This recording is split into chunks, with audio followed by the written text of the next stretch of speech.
MLS is the first division of soccer in the United States of America, and it's also a closed league. Unlike most of the world, soccer in the United States does not have promotion and relegation, and very often this becomes a controversial topic when discussed. Would implementing Pro Rel solve the many issues with U.S. soccer? Would it make soccer more accessible in the United States? Would it improve grassroots? Would it help fight the pay-to-play model? Or would it drive most teams to bankruptcy and even kill soccer in this country? Do Americans really want promotion and relegation? It is very different from the current sports culture that we have in the United States. And today, we're going to be discussing all of that. Hi, I'm your host Filippo, and welcome to Tactical Manager TV, and welcome to a new 2-episode mini-series here at the channel where we will be discussing the current state of our domestic soccer here in the United States of America. And obviously, when I say domestic soccer, I'm referring to the United States. Why would I talk about Canada?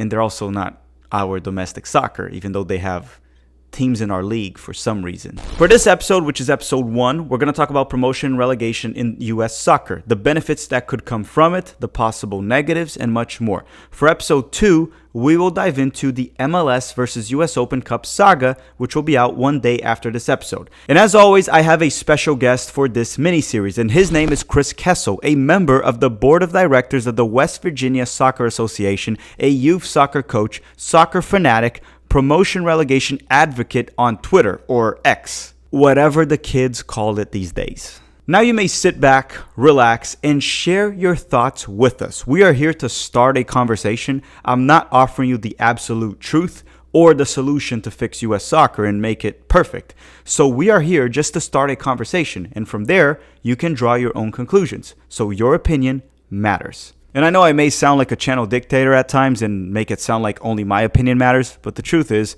mine doesn't really matter that much. What matters is what most people think. With that said, drop a like in the video because I will not be requesting while Chris is here, because that would just disrupt the interview and the discussion and the debate. And leave your thoughts in the comment section down below. Okay, let's begin.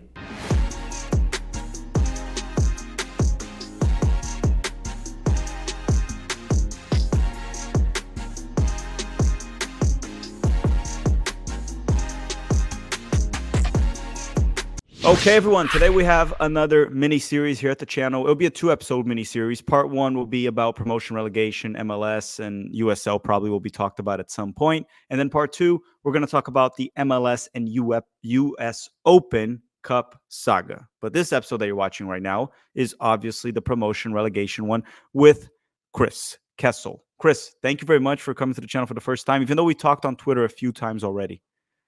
Yeah, no, thanks for having me. Obviously it's something that we've talked about extensively on social media about, and I love it that you have, this kind of discussion on your platform. It's great for a lot of different audiences to have this discussion. I think it's important for the growth of soccer in the United States. Yeah, and I want to make one thing clear here on this talk. If you're for promotion relegation, you can leave your thoughts in the comment section. You can agree with us. If you're against it, put your opinion too. We'll listen to you. This is about starting a conversation in regard to this topic. All right. We could be wrong. I am for promotion relegation, even though I might be picking on you throughout the video. I am for it. But again, this is about starting the conversation. We welcome everyone to talk about it. And again, if you want to one day talk about it, about being against promotion relegation, I'll gladly bring someone here to the channel as well. It's just that the people that are against promotion relegation, they usually don't want to come along. So it kind of makes it a little bit difficult. So Chris, why don't we start about talking about why? Because in U.S. sports culture, it's not normal to have the open pyramid, right? Look at NBA, NFL. It's not really how it works. And that works for them, right? It clearly works for them.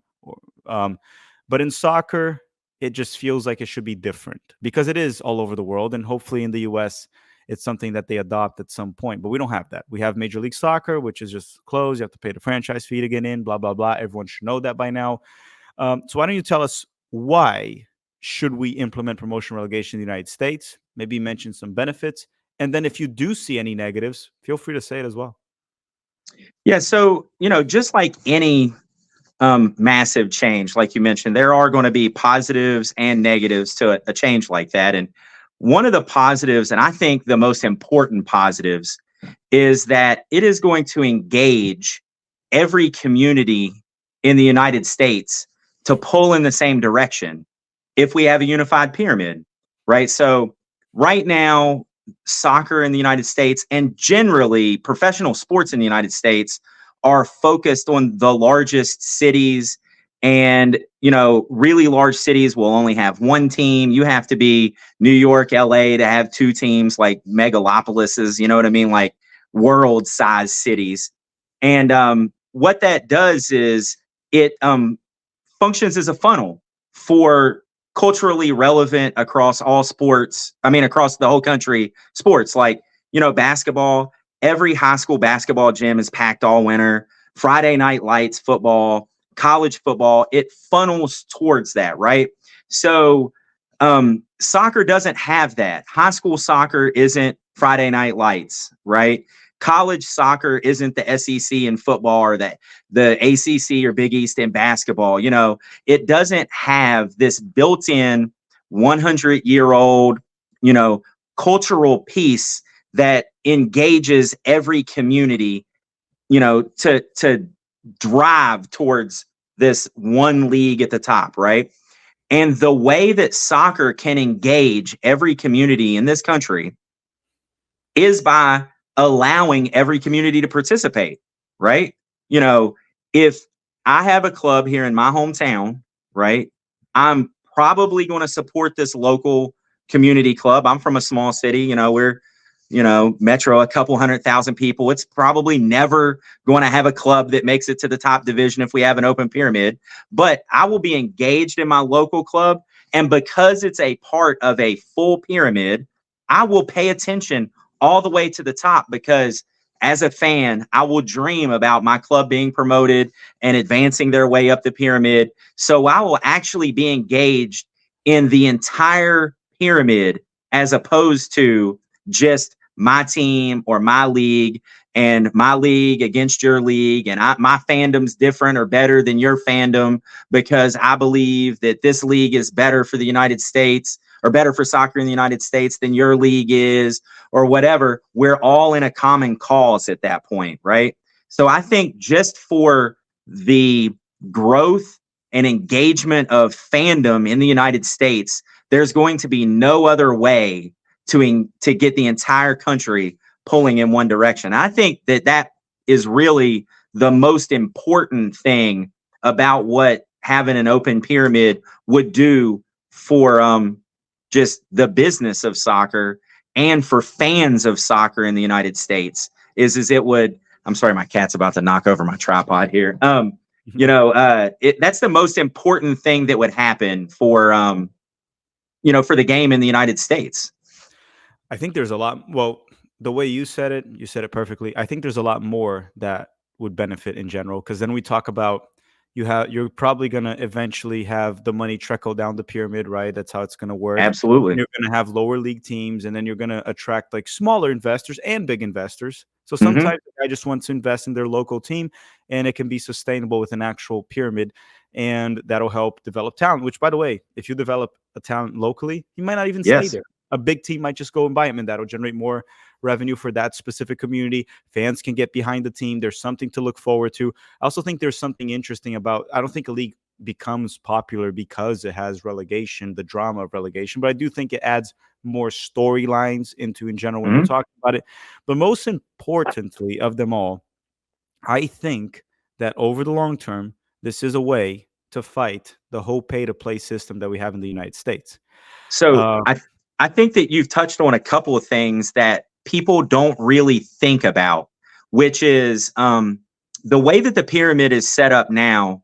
We have locked out a whole host of investment types, not just investors, right? So we are generally looking for whale investors, right? Somebody that can come in that's worth, tens of millions at the absolute minimum, but we're really looking for billionaires, right? And we're looking for them to come in and fund the club, from the ground up, create something new, and plop it down someplace that the rest of that class of investors feels like they need to be able to bring into their circle of investors, right? Because that's what the franchise-based leagues are. They're a circle of investors that are waiting to bring in another investor like them, right? But what happens with the way that soccer is structured in the United States right now, if we just touch on the United States Soccer Professional League standards for just a second, is it only allows that one type of investor. But like if me and you and 20 of our friends decided to put in, a few $1,000s each and start a club at the absolute lowest level of the pyramid, if it was all unified, we would be able to invest our limited money, but our hard work, our ingenuity, our community connections, our informal scouting network that we would have, because we would be a part of the community, and everybody that we could bring in. And like you said, we would be able to offer an alternate to the pay-to-play system for youth players, because we would be out trying to find kids who had slipped through the cracks, who weren't in professional academies already, through wherever they played. And we would be able to offer that along with, engagement. And like I said, the ability to attract fans in our community, so to help make it a sustainable thing. And we're not the kind of investors that can participate currently, right? And if we could get together 3,000 of us and we started a fan-owned club, we're not allowed to start that kind of club, right? Or if all kinds of different things, right? Like there's only one investor type that's allowed. So I think you actually touched on a few things that people don't really consider about the way that the rules are structured right now, regardless of having an open pyramid or not, that have to be changed to allow for, a unified pyramid to really flourish, right? If you follow me on social media, you see me talk about the professional league standards all the time, right? They have to be changed to allow soccer to grow in every community, to allow everybody to participate. And like you said, different investment types, different types of different communities allowed to participate. Those things can only flourish if we change the way that the rules are structured. And they're only going to flourish if you give people the hope that they can grow their club and get to where they dream about getting. You don't start a soccer club going, man, all I care about is, winning the local men's league. I mean, nobody starts a soccer club with that dream. And it's funny, someone like Alexi Lalas will go and respond to us, just say, well, just start your own professional soccer league and just do it better than MLS. The thing is, what we're trying to say here is it just doesn't work if the federation doesn't work with you. It has to be an actual pyramid. The money has to trickle down. It has to be regulated. It's not just you start, because what happens when you do something like this, in every country in the world, clubs compete against each other. Well, in the US, it feels like it's leagues competing against each other, which doesn't make any sense. And it's really weird and bizarre to me when we talk about MLS. And I hate when I talk about this, because if I mention Brazil as an example, you're going to hear people saying, we don't have the culture that Brazil's has. It's like, no shit. I know we don't have the soccer culture. You literally opened the episode saying it. But my overall point is, no one says they're a Brazilian league fan. They're a club fan. And then here it's everyone, I'm an MLS fan. Why? Because the league owns everything. That's the reason. But I want to pick on you with one thing. And let me ask you a question here, because I already have my answer to it.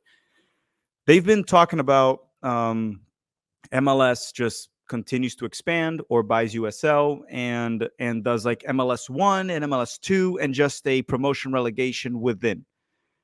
To me, that's not an open pyramid. That is not actual promotion relegation. Some people said, "Oh, that's better than nothing." And to me, it really isn't. It's kind of the same thing. If they want to do it, fine. It's just the same thing to me. Do you agree with me on that or not? So, I agree with you, but I want to say this. I don't think that MLS will ever do that. Okay, so let's just start with it's not in MLS's best interest to do that. It's in their best interests to continue to have MLS selling $500 million franchises, and it's in MLS's best interest to have a third division league, MLS Next Pro, where they sell franchises at a franchise fee. It's MLS's best interest to start a separate closed second division to compete against USL Championship. It's in their best interest to do that. That's why I don't think they will ever do what you're talking about. If we change the conversation to USL doing that, I think that I would agree that that is better than nothing, only because in the market, there would be a competing structure and a competing system for fans for the first time in American sports to say, oh, I can actually see how this would work. And I can actually see that this is good.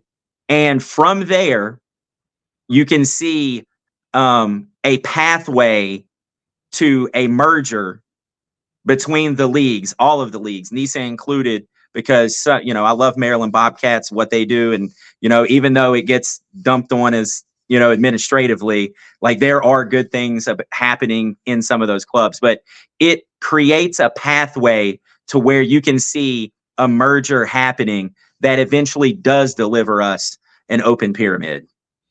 Why doesn't USL do it? Because here's my take on it. They have the 2026 World Cup coming up. Soccer in America right now is in peak moment, in my opinion. The national team is good. Messi is here. I know for MLS, but still, that just impacts soccer as a whole. What is USL waiting for? So, if I have to answer that as me, I have no idea what they're waiting on, right? But if I want to answer as somebody who has speculated about the problems within USL with that is US soccer's rules are prohibitive, right? We know that they have to work with US soccer to get the rules changed because they exist. Those rules exist. I know that those rules also weren't supposed to allow, MLS to pull out all of their first teams from the US Open Cup, which we'll talk about some other time. But those rules do exist. And as the NASL antitrust lawsuit is making the case, those rules are selectively enforced.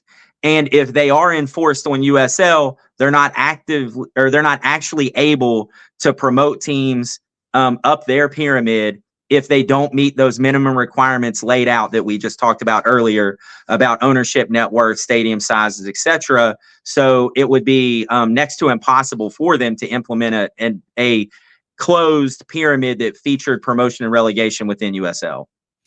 So I'm going to play a little devil's advocate here, and I'm going to join the side of the people that don't like promotion relegation, almost going against you with some arguments that they bring up. Some of them, I do think it's fair to ask.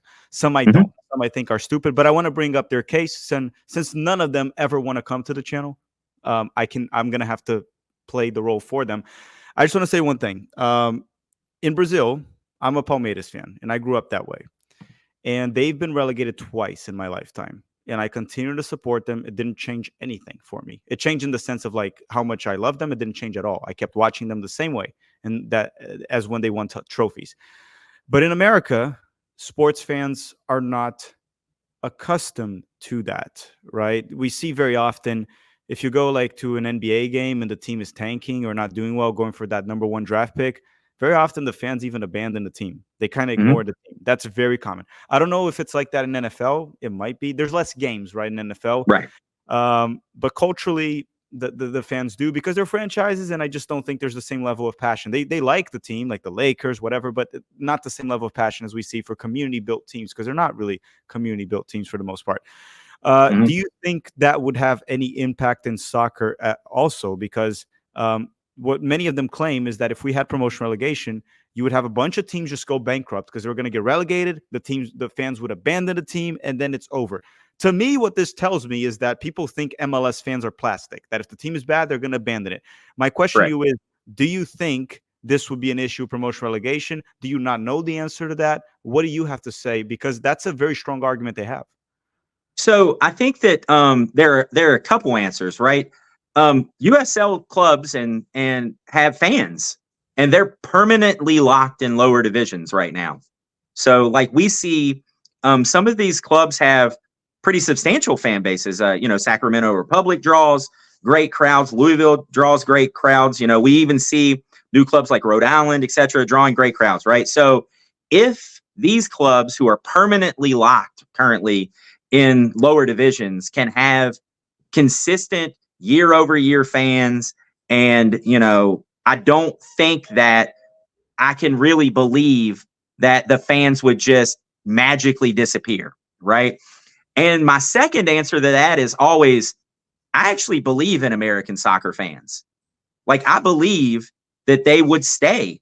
I believe that they would support their club to the end of the season. They would try to will them to win, to stay up. And I believe that they would stay around for the years when they were relegated, because I don't think that the people who have suffered through the growth of soccer in the United States, you know, over the last 20, 30 years, right? You can see I got a gray beard. I've been around for a long time, right? You were very stressed with all of soccer here. You're very stressed. Yeah, you know, you know, like, just, I started playing soccer when I was 6 and I'm 48, right? So I've been around the whole time. And I actually believe in American soccer fans. You know, I think that they would stay.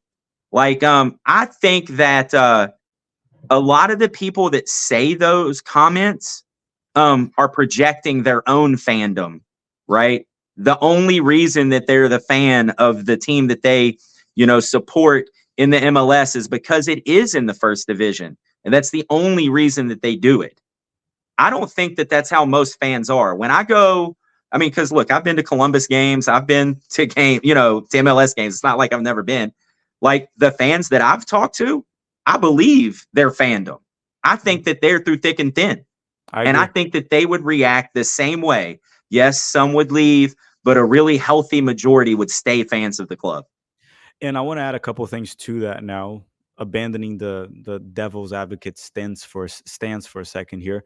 I think that if these teams get relegated, for example, Orlando here, sure, I can see a few people abandoning the team and all that. But I know there's a core of like Orlando City fans that'll be there regardless. And the second thing I want to say is, very often in MLS, if you're heading towards the end of the season and you're in last place, I mean, sure, most of the teams make the playoffs anyway. So sometimes you are, but it does reach a point where sometimes you're not fighting for anything towards the end. Fans abandon the team there because there's not really anything at stake. If you're still battling relegation, you might have full stadiums till the very last day where the fans are behind you trying to help you. It's like, let's go through this. And then my other argument to it is, the most anti-American thing you can do is kill off competition. If you suck and you finish last and you get relegated and you lose money, that is your freaking problem, man. Oh, I went bankrupt from it. Who cares? That is your problem. The one thing they say is like, oh, people are going to lose their job. Yeah, sure, that's going to happen, and that sucks. But the thing is, on another club that people are doing a good job, more people will get jobs because they'll have more money to invest, and that'll create more jobs in a different community. You want to do better? You want to make more money, have more jobs for your community, do better. And people can go behind that. And that's usually That's usually what happens in other countries. Yes, when a team gets relegated, it sucks. People lose their jobs. And revenue goes down, and the players' salaries go down, and everything goes down. But for every club going down, there's a club going up.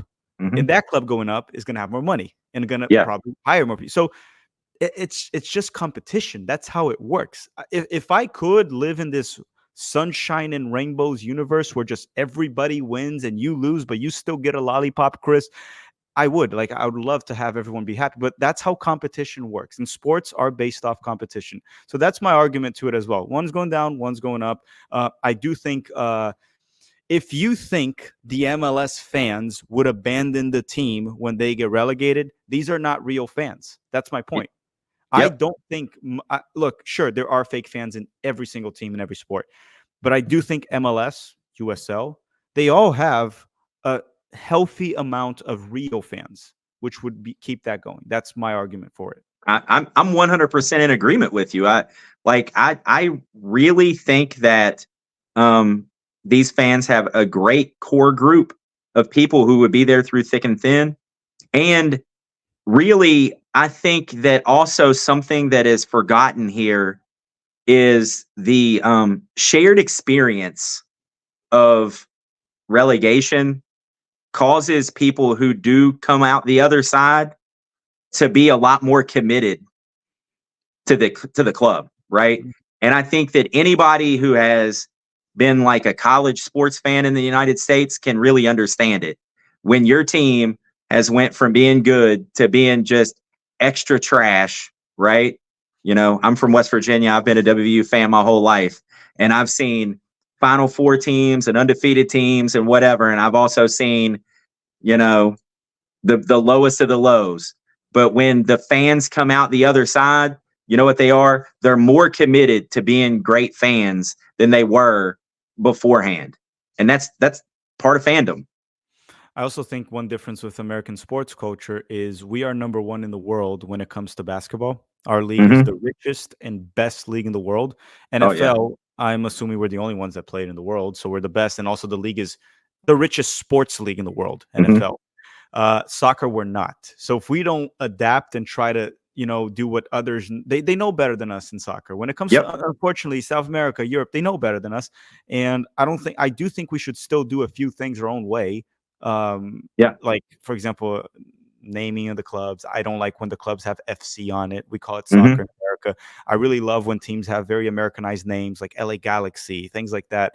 Mm-hmm. I at least appreciate that cultural aspect of American sports, which Yeah. I would love for us to keep. Some people hate it. I like it.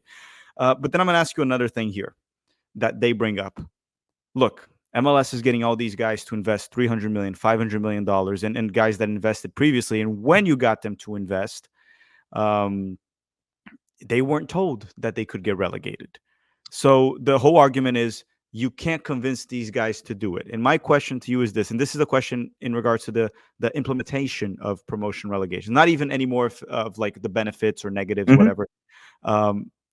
So the truth is you can't convince these guys. That's the thing. So how do you approach this? Or how do you convince these guys? So there's a couple of things to that, right? One of the main things about becoming a member of US Soccer is that you agree to follow the rules of US Soccer. And I know that they don't always enforce their rules the way that they should, okay? But if you've agreed as a member league to follow the rules, I know that this would lead to a lawsuit, but we're already in a giant lawsuit that we've spent tens of millions of dollars on. So there's literally no difference here, right? It just depends on which way we're arguing the lawsuits. I mean, really. So that's point number one that I always like to make, that I think that people forget. US Soccer is a member-driven organization.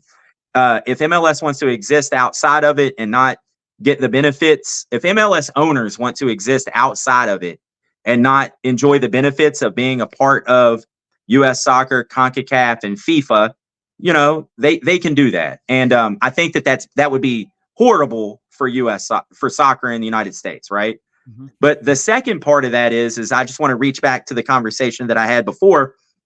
I think that without US Soccer, like trying to cajole and force everybody to join one pyramid, that the easiest pathway forward is a league like USL starting a pyramid that featured a closed pyramid that featured promotion and relegation and a competing first division for the market differentiation, so that it would be, hey, fans, consumers, purchasers of tickets, jerseys, eyeballs on media deals, etc. Here is a pyramid that we have hundreds of clubs a part of and hundreds of communities a part of, growing, thriving, and succeeding over here, versus MLS over here that has the same exact teams, the same exact format, etc. over here that currently is not I mean, is it better than it's been? That's arguable, but it is hidden behind a paywall. Casual fans can't find it. If you're not already an MLS fan, you're not going to go and seek it out, right? Whereas, so we would see two competing ideas.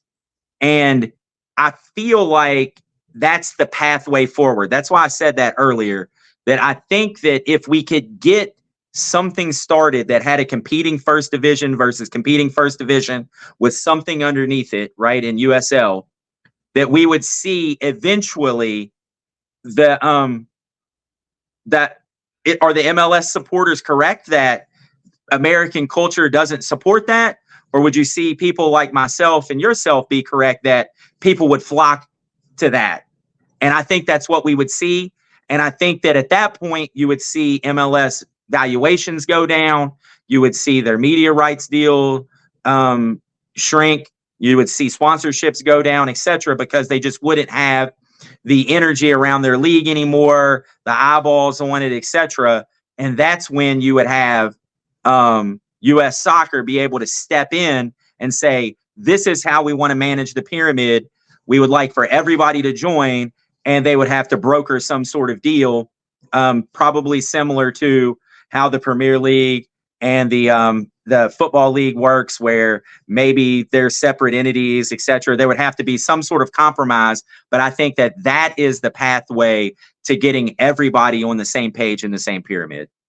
I think what you said is actually very important because very often I see, and listen, I watch a lot of MLS because I cover the national team and MLS produces a lot of the players in the national team.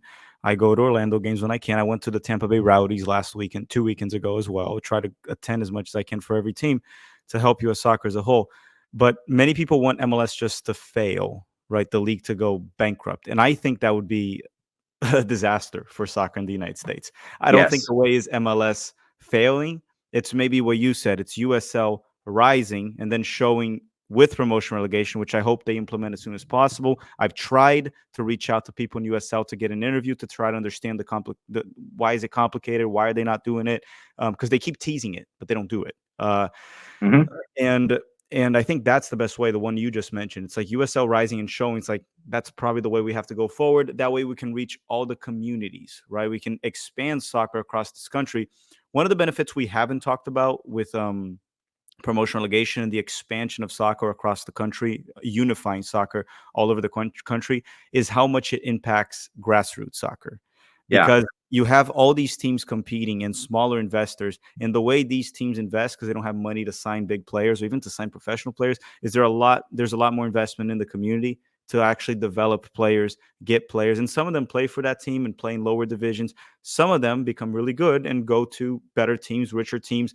You just expand the talent pool so much that's what happened. Like giving example again in South America, if you go down there, usually the big clubs, they get players from these tiny clubs at age 12, 13 that they're scouting in the region, because it's really hard as one team to scout a whole city. Mm-hmm. Like, it's really hard. You need other little clubs, and then when you have tournaments and you have friendlies, you're like, oh, who's that kid or that? And then obviously as a bigger team, you're able to pull that kid to your academy for free. But then when you have this competition of like, you're offering for free, well, I want to develop a player, so I'm going to offer it for free. And then you get into the discussion also of FIFA solidarity payments, which many people are not aware of. When you're a free academy, and I guess when you're in the FIFA sanctioning, which would be the whole pyramid, that player, when you develop them from ages, I think 13 till 21, you get payments for every transfer fee, like a tiny percentage, every transfer fee. So sometimes these tiny clubs can literally live off of that. Literally live off of that. Yep. Many things that I'm not going to dive into here because there'll be too many details, but people can look it up. FIFA solidarity payments. Look it up and see how that would benefit if we had one big pyramid with a lot of teams, like with the FIFA sanctioning or the US soccer sanctioning, and the free competition. Like MLS even has those stupid territorial rights, so many regulations that I don't like. But last but not least, you kind of touched upon this, but I want to just ask you one question. It can be optimistic or pessimistic. Actually, before I do this one, is there anything about implementing promotion relegation that you see as a negative when compared to the current system, besides the things I mentioned? So, I mean, obviously, the only thing that is a negative, and you've already touched on it, is the valuations of the teams in a closed pyramid. Right? We already see, teams in MLS being valued far in greater amounts than even Champions League teams in Europe, right? And those are because of the artificial scarcity provided by the closed system. And that really is the crux of so many people's arguments. Like, why would an investor do this? Why would an investor do that, right? And that really comes back to what brought me to learning about how the pyramid worked and like who actually dives into the professional league standards while they're, you know what I mean? Like it just brought me to this point was because it's like, what are we standing for as an organization when it comes to U.S. soccer?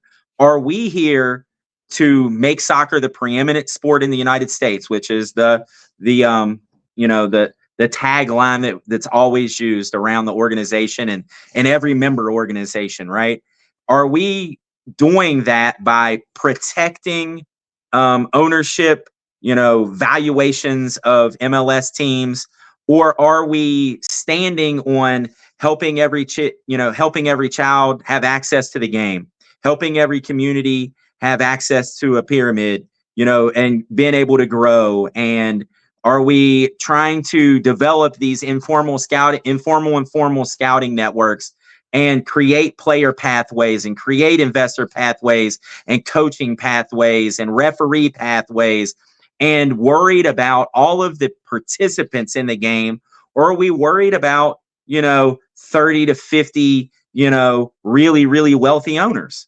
And I think that is the key thing about all of this. Which side of that divide are you on? Are you trying to help support everybody who makes the game special, or a very small group of people who are trying to own the entire pyramid in the United States and collect as much profit off of it as they can? I mean, and I really feel like that's the divide. Which side of that do you fall on? Yeah, it's very odd because essentially what it feels like is when you talked about earlier, if you have an actually unified pyramid, you get small investors to come in. Sometimes people that can in the community, sometimes a little club that you even have, you don't even have to put that much money, and sometimes go in the lower division or just at the state level. Because the way Mm-hmm. the pyramid should work in the United States probably should be state level competitions, regional, and then through those you qualify to the national, which then goes division Uh-huh. 4, 3, 2, 1, or maybe just 3, 2, 1. But you start state, regional, those qualify you to the national league, Yep. because what happens is division 1 and 2 would just be the teams that are there through promotion relegation. Division 3 would be teams that come through that, and obviously teams that stayed from the previous season that were not relegated. That's Mm-hmm. probably how it would work because we're such a big country. And when you regionalize it or make it in a state level, it also becomes cheaper for these teams that are just don't have enough money. They're smaller. They just compete there locally, right? You just create local competitions and they can grow from it or just continue to be there and just build a community. Instead, it seems like the whole system is by design created, made up, whatever you want to call it, to protect the whales that you talked about earlier in the video. Mm-hmm. Um, and I understand when people are very passionate about not having promotion relegation because they really like how their league is and they're real MLS fans of their teams. But I don't think they're also seeing the benefits of that comes with a unified pyramid, an open one where your team can fail, but your team can Mm-hmm. also succeed, and you just get the whole country behind it. You talked about it. There's a lot of cities in the U.S. that have very athletic people that are not exposed to soccer, right? You're going to say Mm-hmm. they don't have soccer. Well, talent comes a little bit from genetics and some of it from being exposed to that specific sport early in your life. And that's how you Yep. find the talents. But there's a lot of cities, a lot of states in the US, right? There's states that don't have MLS teams. And then you say they have USL, of course, but the investment with USL will be much more limited because they don't have the Division One sanctioning in it. Mm-hmm. And many other things that come with it. You talked about crowd attendance. When I went to the Rowdies game, they had 7,000 people there. Yeah. So there is a support. People do care. Everyone wearing the jersey. Everyone bought the jersey. Um, there's multiple benefits that come from it. I do believe that if it's ever implemented, there's going to be growing pains. There is going to be growing pains. Mm-hmm. But the only way I see it happening is the way you describe it, is if USL can prove that it's a sustainable concept. Yeah. And I think with that, we can close this episode. I'd like to hear everyone's thoughts in the comment section. What do they think? Do they think what we said is realistic? Do they think promotion relegation will ever happen? Now, if you are against it, tell us why. And the one argument I don't want to hear in the comment section is you can't convince these owners. Forget the owners for a second. Forget the owners, because the one in charge should not be the owners. It's U.S. Soccer. It's not the owners. We're going to talk about that in the part 2 with the U.S. Open Cup and all that. So in the comment section, tell us why you think promotion relegation will be a problem for Major League Soccer, for getting the investors right now. just why would it hurt soccer in America? Thank you very much for watching, everyone. Drop a like before you go. We would love to hear your thoughts. Have a great day. Bye-bye.